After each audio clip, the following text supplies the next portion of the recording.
Hello students, welcome back to online classes. जैसे आप लोग को बोला था कि लास्ट टाइम कि आज कुछ इंटरेस्टिंग आने वाला है, तो यस, आज आपका जो एटम्स एंड मॉलिक्यूल्स चैप्टर है उसमें एक इंटरेस्टिंग टॉपिक, बहुत सारे अच्छे अच्छे कॉन्सेप्ट केमिस्ट्री के साथ में कुछ ट्रिक्स। तो हमने लास्ट पार्ट में कहाँ पे रुके थे? हम IUPAC पे। ठीक है, नहीं देखा है तो लिंक मिल जाएगी डिस्क्रिप्शन, वहाँ से देखिए। तो वहीं से शुरू करते हैं। IUPAC का फुल फॉर्म मैंने बताया था, international union of pure and applied chemistry.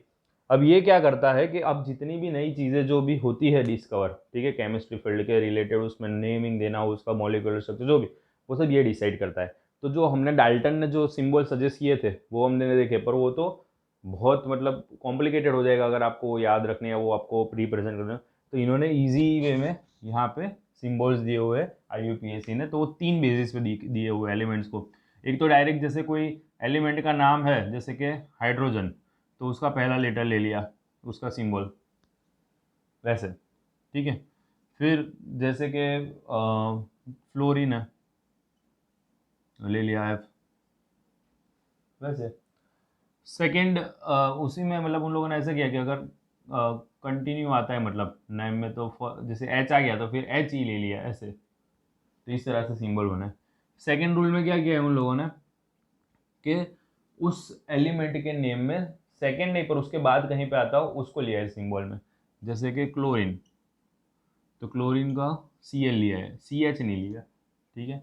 फिर वैसे ही आपको बताऊं जिंक का, तो उसमें लिया है Zn। तो ऐसे कुछ बनाया है। थर्ड जो है वो उन्होंने ग्रीक या लेटिन वर्ड जो बोले जाते हैं उसके नेम पे से बनाया है। मतलब कि आप अगर देखोगे कि Fe एक्चुअली सिंबल है आयरन का, तो आप सोचोगे आयरन और Fe को क्या लेना देना, कोई है ही नहीं लॉजिक। पर एक्चुअली आयरन को ग्रीक वर्ड में जो बोला जाता है फेरस बोला जाता है, फेरिक बोला जाता है, ऐसे दो अलग अलग वर्ड है। तो उसके हिसाब से Fe उसमें से लिया गया है। वैसे ही पोटेशियम का कैलियम नाम है, तो इसलिए कैलियम लिया गया है। गोल्ड का ऑरम है, तो इसलिए AU लिया गया है। नाइट्रियम है सोडियम का, इसलिए उसमें एन लिया गया। ऐसे बहुत सारे, मतलब जो दिमाग में आ रहे मैं बता रहा हूँ, ऐसे बहुत सारे, तो इस हिसाब से कुछ लिए गए हैं। ठीक है। जैसे सोडियम, तो एस पे से बहुत सारे हो रहे थे, सिलिकॉन सल्फर, तो एस पे से इसका बनाना है वो कॉम्प्लेट, इसलिए जैसे जैसे इस तरह के है ना, उनमें ऐसा लिया गया है उनके Greek word Latin word. Okay. अब यहाँ पे मैंने सिम्बल्स ऐसे लिखे हुए, ये सिम्बल जो मैंने लिखे हुए हैं, यहाँ पे है 1 से 10, जो फर्स्ट 10 एलिमेंट्स है उसके, और यहाँ पे लिखे मैंने 11 से 20। ठीक है। तो इसको याद करने के लिए अगर आप सेंटेंस याद रख दो तो आपको इजी पड़ेगा इसको याद रखना। तो इसको याद रखने के लिए बहुत सारे सेंटेंस है, बहुत सारे ट्रिक है। जो इजी पड़ रहा है वो मैं आपको समझा रहा हूँ कि जैसे हाय, आपको याद रखना है पूरा, यहाँ पे लिख देता हूँ, ऐसे तो आप पढ़ नहीं पाओगे। हाई हिल्स लिए बैंड बजा के कल नानी और फूफा, इसमें और मैं ऐसा लिखूंगा, पर और आप हिंदी वाला समझना, ठीक है। नानी और फूफा नाचेंगे। तो ये सेंटेंस आपने याद रख दिया, हाई हिल्स लिए बैंड बजा के कल नानी और फूफा नाचेंगे।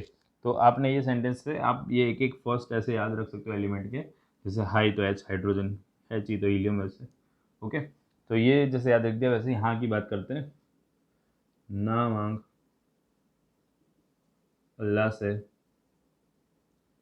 पेप्सी, सोडा, कोला और काजू केक, ये याद कर सकते हो।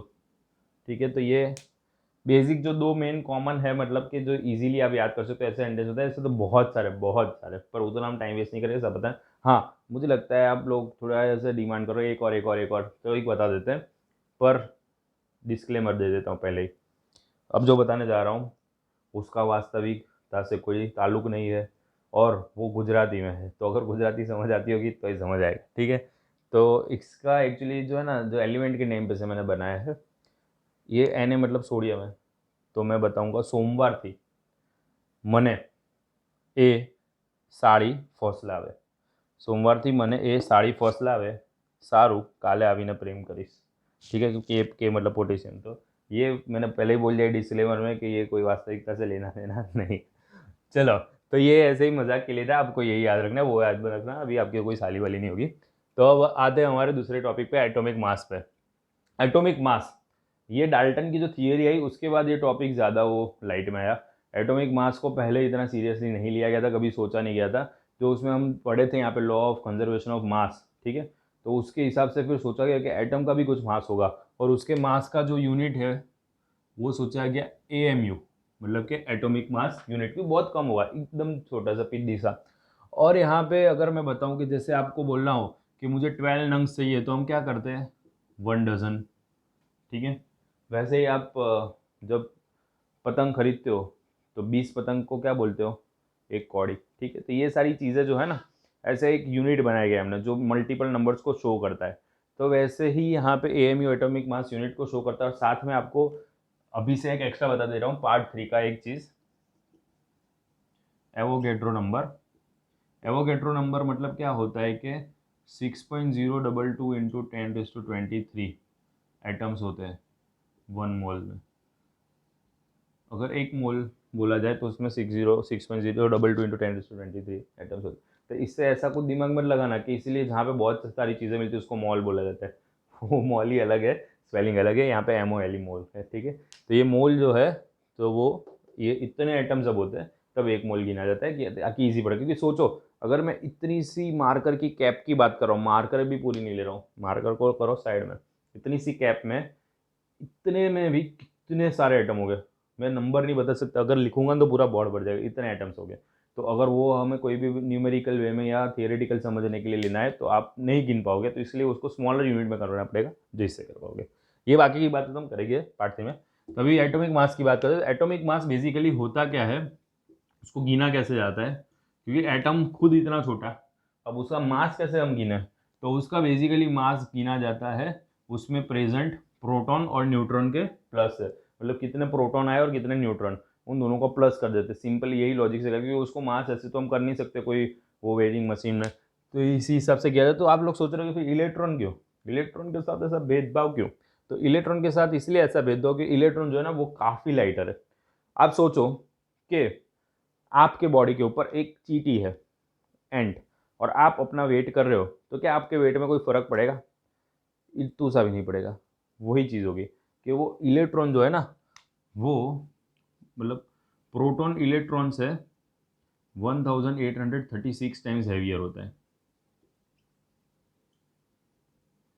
और न्यूट्रॉन जो है वो इलेक्ट्रॉन से 1838 टाइम्स हैवियर होता है। मतलब सोच रहे हो कि ये दोनों इससे कितने हैवियर है, तो इसके सामने इलेक्ट्रॉन का वेट कैसा हो जाता है, नेग्लिजिबल। और इसलिए हम एटॉमिक मास में इन दोनों को ही कंसीडर करते हैं। अब समझ में आया। तो ये कॉन्सेप्ट है एटॉमिक मास फाइंड करने का, number of proton plus number of neutron, जिसमें हम इलेक्ट्रॉन को नहीं गिनते। हाँ, इलेक्ट्रॉन को गिनेंगे इसमें एटॉमिक नंबर में, वो भी बाद में बात करेंगे। तो अभी यहाँ पे जैसे हमें हाइड्रोजन की बात करनी, तो हाइड्रोजन का एटॉमिक मास क्या होगा, उसमें एक प्रोटॉन है, उसका नंबर, जैसे जो नंबर होता है ना, जैसे नंबर हुआ मैंने बताया ना, तो जो नंबर है उतना है, उसमें नंबर ऑफ प्रोटॉन इलेक्ट्रॉन हो गए, प्रोटॉन नंबर ऑफ प्रोटॉन और नंबर ऑफ इलेक्ट्रॉन हमेशा सेम हो गया। देखो ये सुनो ध्यान से, ऑब्जेक्टिव आ सकता है, नंबर ऑफ प्रोटॉन और नंबर ऑफ इलेक्ट्रॉन हमेशा सेम हो गए, क्योंकि वो पॉजिटिव और नेगेटिव, इसलिए उस हिसाब से हमेशा बैलेंस करने के लिए सेम हो गए, पर नंबर ऑफ न्यूट्रॉन डिफरेंट हो सकता है। तो हाइड्रोजन में नंबर ऑफ प्रोटॉन इलेक्ट्रॉन 1 है, पर उसमें न्यूट्रॉन नहीं होता, न्यूट्रॉन है ही नहीं उसमें, तो इसीलिए उसका एटॉमिक मास क्या हो जाता है, 1+0 मतलब के 1, ठीक है। अब हीलियम की बात करते हैं, तो हीलियम में जो है प्रोटॉन होता है 2 और न्यूट्रॉन भी होता है 2, तो इसलिए हीलियम का एटॉमिक मास क्या हो जाता है 4, 2+2 4 ऐसे। तो जनरली तो ऐसा होता है कि जो जो भी नंबर होता है एटॉमिक नंबर, उससे डबल हो जाता है एटॉमिक मास। जैसे लिथियम का 3 है, तो आप सोच रहे हो कि 6 होगा, पर एक्चुअली में 7 होता है। तो सब में ऐसा नहीं होता, जैसे कि बेरिलियम में होगा ऐसा, कार्बन में होगा, ऑक्सीजन में होगा, पर कुछ कुछ एलिमेंट में नहीं होगा। जैसे सोडियम में 23 होगा, उसका 11 नंबर है, तो 22 नहीं होगा, क्योंकि उसमें नंबर ऑफ न्यूट्रॉन एक ज़्यादा है, इसीलिए, ठीक है। अब कुछ कुछ तो एकदम हटके होते हैं, जैसे कि हम बात करें क्लोरीन भाई साहब की, तो क्लोरीन का एटॉमिक मास 35.5 होता है। कहीं पे भी देख लो बुक में, कहीं पे भी गूगल पे सर्च कर लो 35.5। अब सोचो 35.5 मतलब आधा न्यूट्रॉन होता है क्या उसमें, कैसे हो सकता है ये। तो एक्चुअली में इसकी एवरेज वैल्यू निकली गई, ये कहीं पे भी आपको नहीं बताया, कि बहुत ही ज़बरदस्त सीक्रेट रिवील कर रहा हूँ मैं, कि एक्चुअली में क्लोरीन 35 एटॉमिक मास वाला भी मिलता है और 37 एटॉमिक मास वाला दोनों मिलते हैं इन नेचर। तो ये मिलता है 75%, ये मिलता है, और ये मिलता है 25%। तो इस हिसाब से हम इसको कैलकुलेशन करें कि 75% ऑफ 35 और 25, तो उन दोनों का फिर प्लस करके जो एवरेज निकालेंगे ना, तो वो आपको मिलता है 35.5। That's why. समझ में आ गया? तो ये सारी बातें हो गई एटॉमिक मास के रिलेटेड। आई होप आपको क्लियर हो गया, जितना मुझे बताना था उतना क्लियर हो गया, क्योंकि इतना अभी आपके 9th लेवल के हिसाब से इतना सही है। मॉलिक्यूल्स ऑफ एलिमेंट्स, तो मॉलिक्यूल्स ऑफ एलिमेंट्स ऐसे हो सकते हैं, मोनो एटॉमिक हो सकता है, डाई एटॉमिक हो सकता है, टेट्रा एटॉमिक, पॉली एटॉमिक, 3 होते तो ट्राई एटॉमिक। तो मोनो एटॉमिक मतलब क्या कि एक ही होते हैं जिसमें, जैसे कि हीलियम, He, ऐसे ही होते हैं हमेशा, जो वो नेचुरली उसका मिलता है अकरेंस वो He ही होता है। फिर वैसे ही आर्गोन में Ar ही वो ऐसे ही मिलता है। बट डाई एटॉमिक मतलब क्या, वो हमेशा कंबाइंड फॉर्म में मिलते हैं, 2 एटम हो गए उसके अंदर। तो जैसे O2, H2, N2, ये सब है ना, हमेशा ऐसे ही मिलेंगे। ऑक्सीजन गैस कभी आपको O नहीं मिलेगा, O गैस नहीं मिलेगा आपको, O2 ही लिखा जाएगा हमेशा। तो वो उसमें है ना 2 ऑक्सीजन के एटम से मिला हुआ, इसलिए ये क्या हो गया, डाई एटॉमिक। तो ये उसका मॉलिक्यूल बन गया।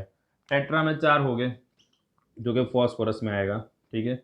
और पॉली एटॉमिक मतलब बहुत सारे, ज़्यादा हो जाता है तो फिर सबके नाम नहीं देते, 5 में पेंटा एटॉमिक, हेक्सा एटॉमिक, ऐसा नहीं, फिर ज़्यादा हो तो फिर पॉली एटॉमिक लिख सकते हो। तो जैसे सल्फर में 8 होते हैं, तो पॉली एटॉमिक।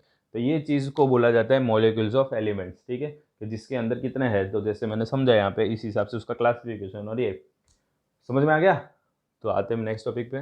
तो व्हाट इज एन आयन, ये बहुत ही इंपॉर्टेंट टॉपिक है, क्योंकि एटम और मॉलिक्यूल तो आप समझ गए कि एटम कंबाइन होकर मॉलिक्यूल बन सकते हैं। जैसे ऑक्सीजन की बात की, ओ मिलकर O2 बन गया, तो एटम पता है, उससे मॉलिक्यूल बनते पता है। तो आयन, ये तीसरी चीज़ क्या है, ये बहुत ही इंपॉर्टेंट कॉन्सेप्ट है। यहाँ पे मैंने ऑलरेडी 2 स्ट्रक्चर बना के रखे हैं। चलो हम 2 एटम ले लेते हैं, ये समझ लेते हैं कि ये जो है, हम लेते हैं सोडियम का।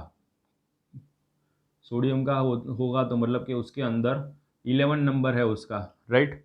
यहाँ पे देखो, तो 11 प्रोटॉन हो गए और 11 इलेक्ट्रॉन। तो इलेक्ट्रॉन फिल करने के लिए ऐसे एक कंडीशन होती है कि फर्स्ट ऑर्बिट में 2 इलेक्ट्रॉन्स आते हैं, सेकेंड ऑर्बिट में 8 इलेक्ट्रॉन्स आते हैं, एंड थर्ड ऑर्बिट में और 1 इलेक्ट्रॉन आते हैं। एक्चुअली ये इसका कॉन्सेप्ट जो है ना, वो 1s2 2s2 2p1 वो वाला है, जो अभी आपके लेवल का थोड़ा वो हो जाएगा, पर मुझे बहुत इच्छा है आपको सिखाने की, तो सिखाऊंगा वो पक्का, ठीक है। थोड़ा टाइम लगेगा, क्योंकि अभी ये टॉपिक हमारा चल रहा है, वो हमारे कोर्स में नहीं, पर मैं आपको सिखाऊंगा, क्योंकि कन्फ्यूजन हो जाता है बच्चों को कि यहाँ पे 8 इलेक्ट्रॉन ही क्यों, थर्ड में 8 ही क्यों। तो उसका बहुत मस्त कॉन्सेप्ट है, तो टाइम मिलते हैं सिखाऊंगा। तो यहाँ पे प्रोटॉन 11, और आपको इलेक्ट्रॉन भी 11 रखना है। तो फर्स्ट ऑर्बिट में मैंने बोला 2 ही मैक्सिमम आ सकते हैं, सेकेंड में 80, और थर्ड में मैंने 1 रखा। तो ऐसे हो गया फिर हम यहाँ पे लेते हैं अब क्लोरीन को। क्लोरीन का नंबर है 17, तो उसमें प्रोटॉन हो गए 17, और इसमें जो इलेक्ट्रॉन भी आपको 17 क्लासीफाई करने हैं। तो फर्स्ट ऑर्बिट में 2, सेकेंड में 8, और थर्ड आउटर मोस्ट ऑर्बिट जो जिसको बोला जाता है, उसमें रहेंगे बाकी के मतलब के 7। तो 7 इलेक्ट्रॉन इसमें आ गए। अब थर्ड, किसी भी जब कंपाउंड बनाना हो ना उनको, कोई भी 2 एलिमेंट के एटम्स को कंबाइन होके, तो कंपाउंड बनाने के लिए उनकी आउटर मोस्ट ऑर्बिट की जो है ना इलेक्ट्रॉन की वो वैलेंसी वो फील होनी चाहिए। अब ये जो है, इसमें 1 इलेक्ट्रॉन बाहर ऐसे ही घूम रहा है, वो फ्री इलेक्ट्रॉन है। यहाँ पे 8 कंप्लीट हो गया, मतलब यहाँ तक वो स्टेडी है। तो ये जो 1 इलेक्ट्रॉन जो उसमें फ्री है, वो जब इसमें ज्वाइन हो जाएगा, ठीक है, इसमें कंबाइन हो सकता है। तो ये जब कंबाइन हो जाएगा तब क्या होगा कि ये इसकी भी वैलेंसी फुल हो जाएगी, क्योंकि इसका आउटर मोस्ट ऑर्बिट में अभी 7 है, एक आ गया तो 8 हो गए, और इसका एक बार अकेला एक्स्ट्रा घूम रहा था, तो भी उसका भी सॉल्यूशन हो जाएगा। तो दोनों चीज़ हो गई ना, क्योंकि इसके पास 7 इलेक्ट्रॉन है, इतने 7 तो वो किसी को देगा नहीं, उसको एक की कमी है अपनी ऑर्बिट फुल करने के लिए, तो एक इसको ये यहाँ से मिल जाएगा। तो इस हिसाब से जो इलेक्ट्रॉन शेयर करके वो ऐसे कंबाइन होता है, जो बॉन्ड बनाते हैं, जैसे ये Na और ये सोडियम की बात की थी, ये सोडियम है और ये क्लोरीन है, तो ये दोनों फिर कंबाइन होकर क्या बनाते हैं, NaCl मतलब के कॉमन सॉल्ट, जो नमक हम खाते हैं रोज़। तो वो ऐसे इन केमिकली ऐसे वो कंबाइन होता है। तो जब ये 1 इलेक्ट्रॉन दे देगा ना, तो इसमें ऐसा है, उल्टा है, जो देता है वो प्लस होता है, जो लेता है वो माइनस होता है। जनरली जो देता है वो माइनस होता है, जो लेता है प्लस होता है, पर यहाँ पे उल्टा है, जो दे रहा है वो प्लस हो रहा है, जो ले रहा है वो माइनस हो रहा है। क्यों? क्योंकि ये इलेक्ट्रॉन दे रहा है, और इलेक्ट्रॉन की साइन नेगेटिव है। अगर नेगेटिव साइन वो ले रहा है, तो ये इसीलिए नेगेटिव साइन अचीव कर रहा है, इसलिए माइनस, और ये नेगेटिव जा रहा है इसलिए पॉजिटिव हो रहा है। तो Na प्लस होगा, एक इलेक्ट्रॉन दे दिया ना, तो इसका मतलब कि आप यहाँ पे 1 नहीं लिखा जाता है, यहाँ पे ऐसे प्लस लिखा है, इसका मतलब ये समझना है कि Na एक इलेक्ट्रॉन दे के बैठा है इसलिए Na+, और इस चीज़ को जो ऐसे साइन के साथ हम ऊपर लिखते हैं इसको बोला जाता है आयन। समझे आप? और ऐसे ये Cl- हो गया आयन। तो ये Na+ और Cl- आयन बना, ये दोनों कंबाइन होते हैं तो प्लस माइनस की वैलेंसी कट और दोनों कंबाइन हो जाते हैं और बनता है NaCl, और इसीलिए इसको आयनिक बॉन्ड बोला जाता है क्योंकि ये दो ऐसे आयन से कंबाइन होते हैं। ठीक है, तो ये आयनिक बॉन्ड जिसको बोला जाता है, तो इस हिसाब से कंसेप्ट होता है। और बहुत ही इंटरेस्टिंग बात बता रहा हूँ कि मैं आपको ये वीडियो खत्म होने के बाद आपको एक यहाँ पे इमेज दिखेगी, और वो इमेज में आपको डिफरेंट, आपके टेक्स्ट बुक का ही है पर डिफरेंट डिफरेंट एलिमेंट की क्या है ऐसे, जो यहाँ पे मैंने बताया ना, आयन के ऊपर यहाँ पे वैलेंसी दी होगी, किसी में प्लस ऐसे लिखा हो तो +1 समझना है, किसी में माइनस तो -1, फिर +2 लिखा हुआ, -2 +3, ऐसे अलग अलग वैलेंसी वाले जो है उनका एक टेबल दिखेगा, उसको भी नोट डाउन कर दीजिएगा क्योंकि आगे के टॉपिक जो पार्ट 3 में आने वाले उसको समझने में आपको काफ़ी आसानी रहेगी। तो बस अभी इतना रखते हैं, बाकी का तो आप नीचे अभी भी देख ही लोगे डिस्क्रिप्शन में। चलिए मिलते हैं, बाय।